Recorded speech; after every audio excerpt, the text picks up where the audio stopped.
이는 하나님께서 사람을 창조하실 때에 아담 혼자 만드시지 않고 남자 혼자 만드시지 않고 남자를 만든 다음에 여자, 즉 하와를 함께 만든 것에서도 알 수 있습니다. 분명 하나님은 아담 혼자서도 하나님이 만드신 창조 세계를 다스릴 수 있는 그런 지혜와 능력을 하나님이 아담에게 주셨습니다. 하지만 하나님은 아담이 혼자 사는 것을 좋게 보지 않으시고 그를 돕는 배필로 하와를 만들어 주셨죠. 그리고 하나님은 사람을 하나님과 사람과 자연과의 그러한 관계 속에서 살아가도록 만드셨습니다. 아담과 하와는 부부로서 둘이지만 하나였죠. 하나님은 하와를 아담의 갈빗대 중 하나를 사용하여 만드셨고, 아담은 그런 하와를 두고 이는 내 뼈 중에 뼈요 살 중에 살이다 라고 칭하였습니다. 이렇게 아담과 하와는 하나이지만 둘이고 또 둘이지만 하나인 그러한 관계 속에서 살았습니다. 그리고 아담과 하와는 하나님과 아주 친밀한 교제를 나누었죠. 아담과 하와는 하나님이 만드신 에덴 동산 안에서 하나님을 만나고 대화하며 하나님께서 맡기신 사명인 창조 세계를 다스리는 그 일들을 충실히 감당했습니다. 아담과 하와는 하나님이 지으신 모든 피조물의 이름을 지어주며 피조 세계에 대한 사랑을 보였습니다. 하나님이 만드신 그 창조 세계를 보존하기 위해서 열심히 애썼습니다. 이처럼 본성상 사람은 혼자서 살아갈 수 없는 존재입니다. 반드시 사람은 사람과의 그 관계 가운데 있어, 하나님과의 관계 가운데 있어, 그리고 자연과의 그 관계 가운데 있어 살아갈 수밖에 없도록 창조된 존재인 것이죠. 그리스의 철학자 아리스토텔레스는 바로 이러한 사람의 본성을 파악하여서 사람을 사회적 동물이다 라고 정리하였습니다. 관계성을 강조한 것이었죠. 그리고 시너지 효과라고 하는 말이 있습니다. 시너지 효과란 둘 이상의 요소나 사물이 결합하여서 함께 작용할 때 그것이 각각 따로 작용하여 나타나는 그러한 결과의 합보다도 더 강력한, 더 좋은 결과를 내거나 효과를 나타낼 때 사용하는 그런 용어이죠. 예를 들어서 가수원과 양봉장의 관계를 한번 살펴보면 가수원이랑 양봉장이랑 따로 있어도 열매를 거두는데 꿀을 얻는데 크게 지장은 없을 것입니다. 하지만 가수원 옆에 양봉장이 있으면 양봉장 주인은 벌들이 가까이 있는 가수원에서 꽃이 폈을 때 꿀을 많이 그리고 빨리 따올 수 있어서 상대적으로 가수원이 옆에 없을 때보다, 가까이 없을 때보다 더 빨리 그리고 더 많은 양을 얻을 수 있겠죠. 그리고 가수원 쪽도 벌들이 많이 있기 때문에 수정을 잘 시킬 거고 그 때문에 많은 과일들을 얻을 수 있을 것입니다. 상대적으로 양봉장 옆에 없을 때보다는 더 많은 수확을 거둘 수 있는 가능성이 높아지는 것이죠. 가수원과 양봉장이 따로 있거나 서로 거리가 멀 때에 일반적으로 100의 효과를 내라고 한다면 가수원과 양봉장 함께 있으므로 200 또는 300의 효과를 낼 수 있게 되는 것입니다. 이렇게 1 플러스 1이 2가 되는 것이 아니라 1 플러스 1이 3이나 4 또는 그 이상이 되는 것을 시너지 효과라고 그렇게 말하죠. 마찬가지로 우리가 혼자서 살아갈 때는 의미 없고 할 수 없던 일도 함께하면 의미 있고 할 수 있는 일들이 참으로 많습니다. 우리가 홀로 살기보다 함께 더불어 살아가야 하는 것은 그것이 우리의 삶을 더 풍성하게 만들어주기 때문입니다. 사람은 육적인 존재일 뿐만 아니라 정신적이고 또한 영적인 존재이죠. 그렇기 때문에 사람은 단순히 육적인 능력에서뿐만 아니라 정신적이고 영적인 능력에서도 더불어 살아가야 합니다. 이렇게 더불어 살아가는 삶의 중요성을 솔로몬은 오늘 우리가 읽은 본문에서 말해주고 있죠. 본문에서 솔로몬은 자신이 본 하나의 또 하나의 해 아래서 헛된 것을 기록하고 있습니다. 그것은 혼자서 수고하는 인생이죠. 솔로몬은 평생 홀로 지내는 한 사람에 대한 비유를 통해서 그것을 보여주고 있습니다. 8절의 말씀을 한번 보십시오. 어떤 사람은 아들도 없고 형제도 없이 홀로 있으나 그의 모든 수고에는 끝이 없도다. 또 비록 그의 눈은 부요를 족하게 여기지 아니하면서 이르기를 내가 누구를 위하여는 이같이 수고하고 나를 위하여는 행복을 누리지 못하게 하는가 하여도 이것도 헛되어 불행한 노고로다. 이 사람은 아들도 없고 형제도 없습니다. 이 말은 그 사람이 죽은 후에 재산을 상속받을 자가 한 명도 없다는 말이죠. 그리고 또한 가족이 없다는 말이기도 합니다.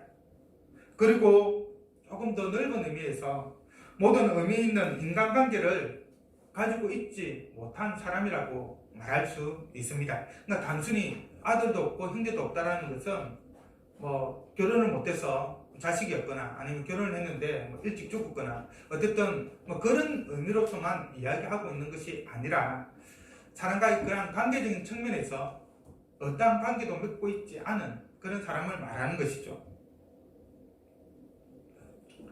대부분의 사람들은 자신의 일평생 모든 수고를 다하여 모은 재산이 어리석은 자에게 넘어가 험악하게 사라지기를 원하지 않습니다. 자기와 아무런 관계도 없고 아무런 수고도 하지 않은 자에게 자기가 평생 모은 그 재물이 재산이 넘어가기를 원하지도 않습니다.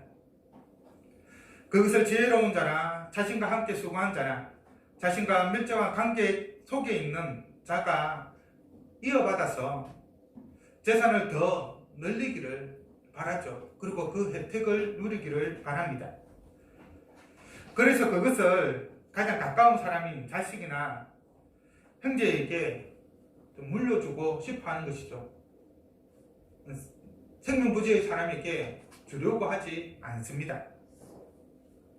그것을 통해서 이 땅에서 행한 자기의 수고가 헛되지 않았음을 바라는 것이죠. 그리고 대부분의 사람들이 일평생 수고하며 재산을 모으는 이유 중 하나는 자녀가 잘 되고자 하는 그런 마음이 있습니다.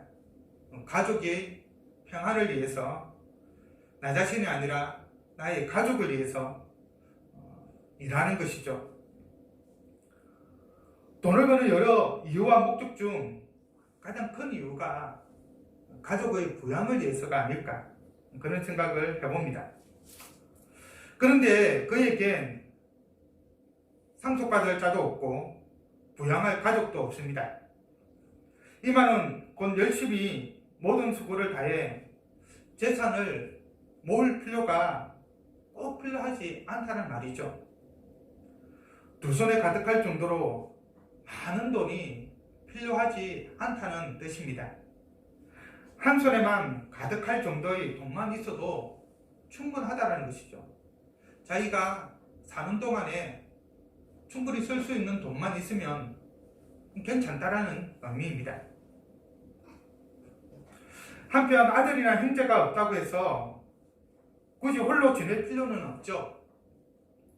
다른 사람과 충분히 의미 있는 관계를 맺고 살아갈 수가 있습니다. 가까운 이웃이 먼 친척보다 낫다는 말이 있듯이 비록 아들이나 형제가 없어도 사람과의 관계를 통해서 함께 살아갈 수가 있습니다. 하지만 그런 가족도 친척도 없을 뿐만 아니라 이웃도 없이 홀로 살아갑니다. 이는 사람과의 관계 속에서 만족을 누리고 있지 못하다는 말이기도 하죠. 그래서 필수적인 관계 외에는 사람과의 모든 인간적이고 인격적인 관계를 끊고 홀로 살아갑니다.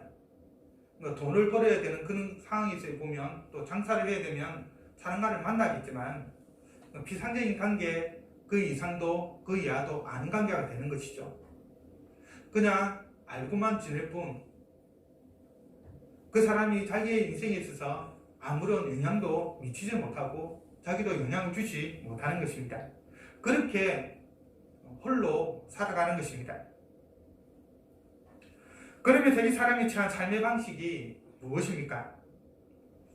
그는 자신의 재산을 상속받을 아들도 없고 형제도 없으며 수고해야 할 분명한 목적도 없기에 끝없이 수고할 필요까지는 없습니다. 자기 삶을 위해선 그리고 어느 정도 누리기 위해서는 재물이 필요하겠지만 그것을 위해서 그렇게 열심히 수고할 필요는 없다는 것이죠. 밤낮 없이 일에만 몰두할 필요는 없다는 것입니다. 한 손에만 가득한 채 평온하게 지내도 그의 삶에 있어서는 충분합니다. 그런데 여전히 그의 수고에는 끝이 없습니다. 이것이 인생의 아이러니인데 끝없이 수고할 필요가 없음에도 불구하고 그 수고에 목적을 두기 때문에 그 수고의 결과물에 만족을 누리기 때문에 끝없이 수고를 하는 것이죠. 전도자는 그의 눈은 부요를 촉하게 여기지 아니하면서라고 말함으로써 홀로 있으면서 끝없이 수고한 이유를 수고의 결과물인 돈에서 만족을 누리려고 했기 때문이라고 간접적으로 시사하고 있습니다. 만족을 누릴 가족이 없고 타인과의 관계 속에서도 만족을 누리지 못하였기 때문에 그리고 아마도 타인과의 관계 속에서 많은 상처를 받았기 때문에 그런 사람과의 관계를 맺지 않은 관계 속에서 만족을 추구하지 않은 것이 아닐까. 그래서 아무런 상처도 주지 않는 내가 열심히 일해서 주어지는 그 결과물에 성과물에 만족을 하면서 거기에만 몰두하지 않았는가 한번 생각해 볼 수 있는 것이죠. 열심히 수고해서 얻는 그 돈에 재물에 만족을 누리려고 한 것입니다. 오늘 자본주의 사회에서 돈은 모든 것의 중심이죠. 돈이 인생의 모든 것이 되어서 많은 사람들이 살아갑니다. 돈이 모든 것을 줄 수 있다라고 생각을 합니다. 돈이 우리 인생의 만족을 측정하는 최대 기준이 되어버렸죠. 그래서 더 많은 돈을 벌기 위해서 끝없이 수고합니다. 학생들은 열심히 밤낮없이 공부를 하고 또 대학에 진학을 하며 좋은 직업을 멋진 직업, 의사나 판사나 검사나 또 요즘은 또 돈을 많이 버는 유튜버가 대세이기도 하죠. 또 사람과의 직업을 선택을 하고 사람과의 교제도 나에게 얼마나 이익이 되는가를 따지면서 교제를 합니다. 사람을 만나죠. 종교를 가지는 이유도 이것을 통해서 내가 얼만큼 이익을 얻을 수 있을까, 특히 경제적 이익을 얻을 수 있을까를 생각하면서 종교를 가집니다. 이 모든 것이 그 이유를 따지고 들어가 보면 궁극적으로 더 많은 돈을 버는데 목적이 있는 것이죠. 열심히 공부하는 이유도, 좋은 대학에 들어가려는 이유도, 좋은 직업을 선택하려는 이유도, 사람과 관계를 맺으려고 하는 것도, 어떤 특정 종교를 가지려고 하는 것도 결국 나에게 있어서 경제적으로 얼마나 이익이 되는가, 얼마나 많은 돈을 벌 수 있는가, 그거에 따라서 정해진다는 것입니다. 결국 물신 숭배가 되어버리는 것이죠. 돈이 신의 지위를 차지해서 숭배의 대상이 되어버리는 것입니다. 그런데 사람들은 그것을 모르고 살아가죠.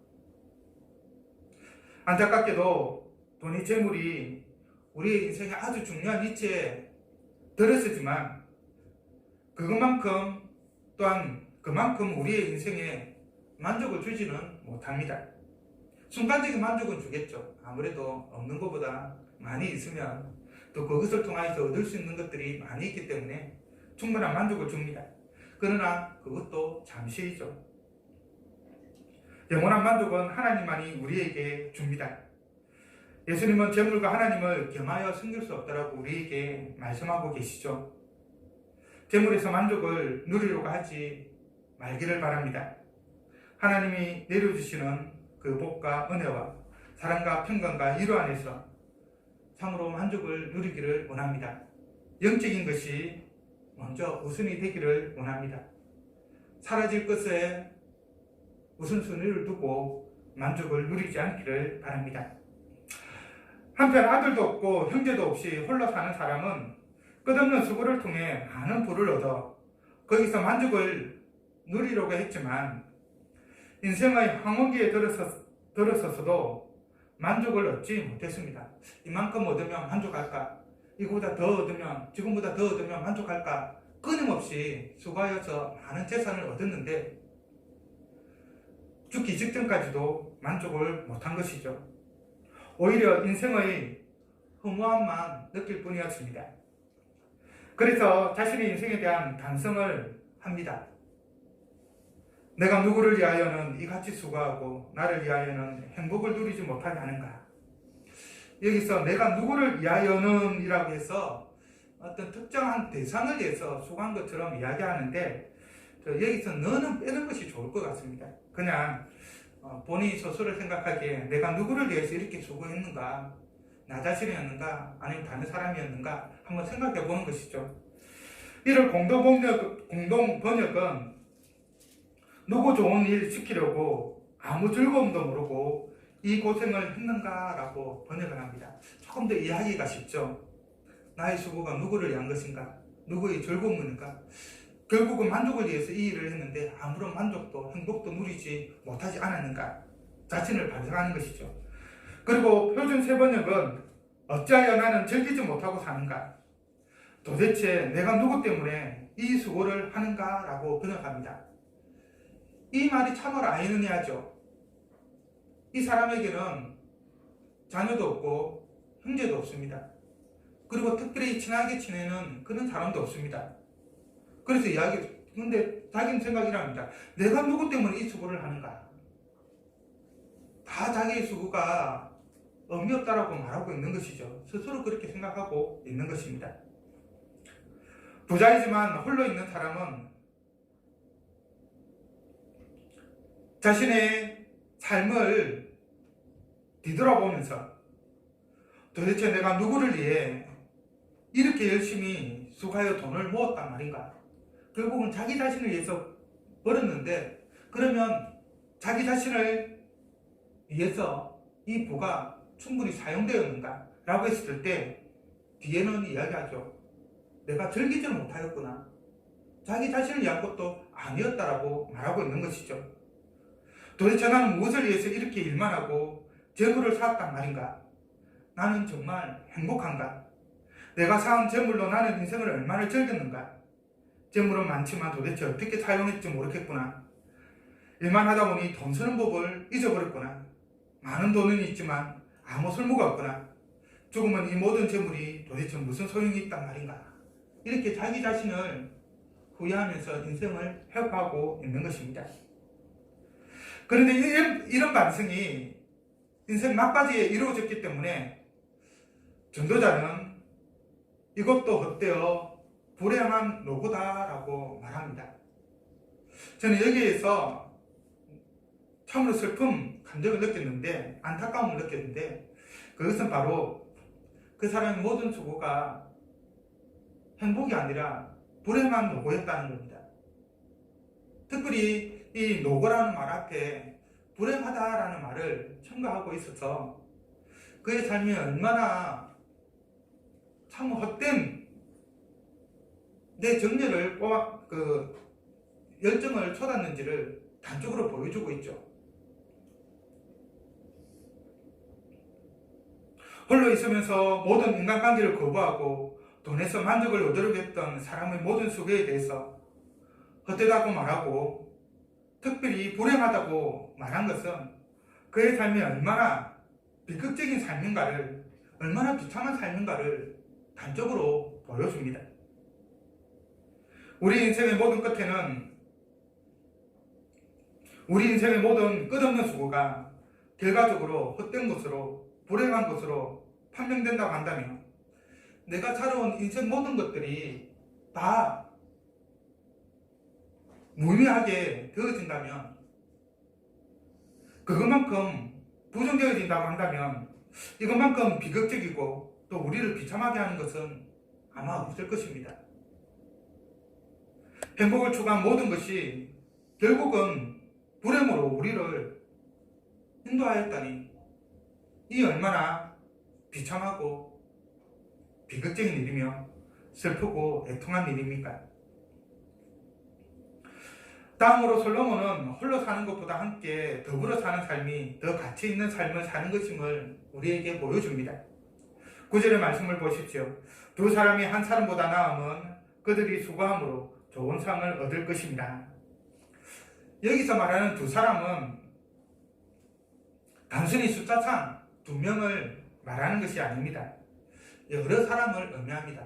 두 사람일 수도 있고 또 그 이상일 수도 있는 것이죠. 다수를 단순히 두 명이라고 표현한 것 뿐입니다. 그리고 좋은 상을 얻는다라고 하는 것은 유익을 얻는다는 말이죠. 두 사람이 있으면 한 사람이 있을 때 얻지 못하는 유익이 있다는 말입니다. 그래서 두 사람이 한 사람보다 나은 것이죠. 그것을 전도자는 세 가지 예를 통해서 보여줍니다. 첫째, 두 사람이 한 사람보다 더 나은 이유는 한 사람이 넘어지면 도와줄 다른 사람이 있기 때문입니다. 다른 한 사람이 그를 도와주는 것이죠. 10절의 말씀을 보십시오. 혹시 그들이 넘어지면 하나가 그 동물을 붙들어 일으키려니와 홀로 있어 넘어지고 붙들어 일으킬 자가 없는 자에게는 화가 있으리라. 이는 당시 여행을 떠났을 때를 배경으로 합니다. 여행을 하는데 한 사람이 여행하는 것과 또 여러 사람이 여행하는 그런 상황 가운데에서 일어난 일들과 관련해서 설명을 하고 있는 것이죠. 두 사람이 함께 사막을 그 지역에는 사막 지역이 많았기 때문에 특별히 사막을 여행하다가 한 사람이 쓰러지면 어떻게 될까요? 한 사람이 쓰러지면 그냥 죽을 수밖에 없겠죠. 누가 도와줄 사람이 없기 때문에. 그러나 함께 여행한다면 한 사람이 쓰러지더라도 다른 한 사람이 그에게 도움을 줄 수가 있는 것입니다. 그리고 한 사람이면 화가 있을 것이다 라고 하는 그 말의 뜻이 바로 이런 의미를 가지고 있는 것이죠. 둘째, 한 사람이 두 사람보다 나은 것은 함께 누우면 따뜻하기 때문입니다. 11절입니다. 또 두 사람이 함께 누우면 따뜻하거니와 한 사람이면 어찌 따뜻하랴. 이 표현 또한 여행과 관련된 것인데요. 똑같이 사막을 여행하거나 이렇게 여행하게 되면 그 지역 자체가 사막 자체가 낮과 밤의 기온차가 상당히 심한 편이죠. 밤에는 기온이 상당히 떨어져 춥습니다. 홀로 여행할 경우 추위에 상당한 고생을 할 수 있고 잘못하다가는 겨울에 여행하는 경우에는 얼어 죽을 수도 있는 그런 상황이죠. 하지만 함께 여행한다면 한 이불에 누움으로 서로의 체온으로 따뜻하게 할 수가 있는 것입니다. 홀로 있을 때보다 함께 누워 있을 때 추운 밤을 더 따뜻하게 보낼 수 있고 또 얼어 죽을 수 있는 그런 위험이 없어지는 것이죠. 이는 마치 장작 하나만 있을 경우에 불이 잘 붙지 않죠. 불이 붙더라도 시 꺼지지만 2개 이상 있을 때에는 불이 잘 붙고 불이 잘 꺼지지 않는 것과 같은 이치라고 할 수 있을 것입니다. 마지막으로 한 사람이 두 사람보다 나은 것은 한 사람이면 패하지만 두 사람이면 능히 이기기 때문입니다. 12절의 말씀입니다. 한 사람이면 패하겠거니와 두 사람이면 맞설 수 있나니 세 겹줄은 쉽게 끊어지지 아니하느니라. 이 역시 여행을 향해서 발생하는 일과 관련된 것입니다.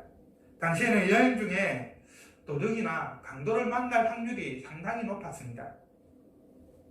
그때 한 사람의 힘으로는 이길 수 없는 적도 두 사람이면 맞서서 이길 수 있다는 말이죠. 어떤 한 사람이 1대1로는 그 사람을 이길 수 없는데 자기보다 더 힘센 그 사람을 다른 한 사람과 함께 가서 능히 이길 수 있다는 말입니다. 한 사람이면 이길 수 없는 상대도 두 사람이면 능히 이길 수 있습니다. 왜냐하면 세 겹줄은 쉽게 끊어지지 않기 때문인 것이죠. 줄 한 가닥과 단순히 줄 두 가닥이 있는 것은 차이가 많이 납니다. 하나보다 두 줄이 훨씬 더 많은 힘을 감당하게 되죠. 튼튼합니다. 사람도 마찬가지입니다. 사람의 관계도 마찬가지입니다. 말씀을 맺겠습니다. 사랑하는 성도 여러분, 오늘은 2019년의 마지막 주일이죠. 오늘 포함하여 3일밖에 남지 않았습니다. 2019년도를 마무리하면서 시기심과 경쟁심으로 상대방을 즉대시하며 나의 유익을 위해 다른 사람에게 피해를 입힌 것은 없는지, 이기주의적 삶의 방식으로 타인의 고통과 어려움을 외면하지 않았는지, 그렇게 혼자만의 삶을 살아오지 않았는지 한번 돌이켜보기를 바랍니다. 올 한 해 우리 성도님들이 수고한 그 수고는 어떠합니까? 자신만의 만족을 위한 수고는 아니었는지 한번 돌이켜보기를 바랍니다. 돈만을 위해서 끝없는 수고를 하지 않았는지를 한번 돌이켜보기를 바랍니다. 돈에서 만족을 누리려고 하지 않았는지 한번 돌이켜보기를 바랍니다. 돈보다는 분명히 그런 삶을 헛되어 불행한 노고라고 칭하였습니다. 우리 일평생의 수고가 헛되어 불행한 노고가 되어서는 안 되겠죠. 그러기 위해서는 우리의 수고가 돈을 위한 것이 되어서는 안 될 것입니다. 나 자신만을 위한, 마치 이 세상에 혼자 있는 것처럼 그렇게 살아서는 안 될 것입니다. 우리의 수고가 하나님을 위한 것이 되고 하나님의 영광을 위한 것이 되고 하나님의 나를 위한 것이 되며 하나님의 의를 위한 것이 되고 예수 그리스도와 그의 복음을 위한 것이 되고 그의 구원을 받은 주의 사랑하는 자들을 위한 것이 되어야 할 것입니다. 다른 사람을 위한 노고가 될 때 그 노고는, 그 수고는 가치 있고 행복한 노고가 될 것입니다. 하나님께서 우리가 하나님 앞에 섰을 때 하나님이 우리를 향하여서 바로 그러한 수고를 했을 때 착하고 충성된 종이라고 칭찬을 하실 것입니다. 2020년은 나 자신을 위한 삶, 돈을 위한 삶이 아니라 하나님을 위한 삶, 교회를 위한 삶, 성도들을 위한, 타인을 위한, 천국을 위한 그러한 삶을 살아가기를 바랍니다. 그리고 2020년에는 더불어 사는 삶을 살아가기를 바랍니다. 혼자서도 잘 살 수 있습니다. 그래서 오늘날 참으로 많은 사람들이 혼자서 살려고 노력을 많이 하고 1인 가구의 비율이 상당히 많이 늘어나고 있죠. 뭐 여러 가지 이유가 있겠습니다만, 그러나 두 사람이 더불어 사는 것이 한 명 곧 홀로 사는 것보다, 홀로 있는 것보다 훨씬 더 낫습니다. 어려운 일을 당할 때 도움을 받을 수도 있고 또 도와줄 수도 있죠. 슬프고 근심 걱정이 있을 때 위로를 받을 수도 있고 평안을 얻을 수도 있습니다. 또 위로자가 되어줄 수도 있습니다. 그리고 함께함으로 우리의 원수를 이길 수도 있죠. 우리보다 더 강한 원수를 이겨나갈 수 있습니다. 특별히 예수님과 함께하는 그런 삶을 2020년이 함께 살아가는 2020년이 되기를 바랍니다. 예수님 안에서 도움을 받고, 예수님 안에서 위로를 받고, 예수님 안에서 모든 제적들을 물리쳐 나가기를 바랍니다. 그리고 우리 이 한생 공동체가 바로 그러한 공동체가 되기를 바랍니다. 서로에게 도움을 주고 도움을 받는 공동체, 서로에게 위로를 주고 위로를 받는 공동체, 서로에게 힘이 되어주는 그런 공동체가 되기를 바랍니다. 교회 안에서 이러한 교제를 통하여서 참다운 더불어 사는 삶을 살아가길 바랍니다. 사도신경은 특별히 성도의 교제에 대해서 고백을 하고 있죠.